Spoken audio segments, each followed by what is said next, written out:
আরেকটা breaking news দিয়ে এই মুহূর্তে আপনাদের আগামী 12 সেপ্টেম্বর মন্ত্রী চন্দ্রনাথ সিনহাকে সশরীরে আদালতে হাজির হয়ে আত্মসমর্পণের নির্দেশ দিল ইডির বিশেষ আদালত।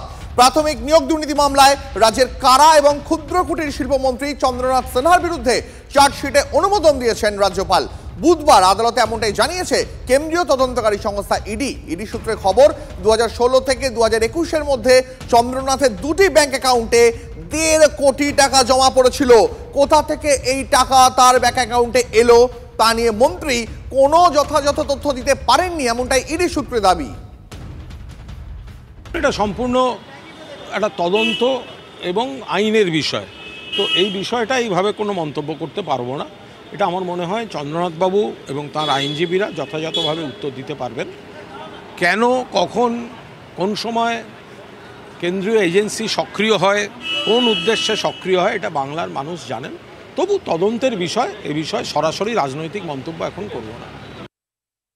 ভালো করেছে, চোরকে নির্দেশ দিয়েছে, কি করে যাবে। পরে খবরে আসি, তমলুক বারাসাতের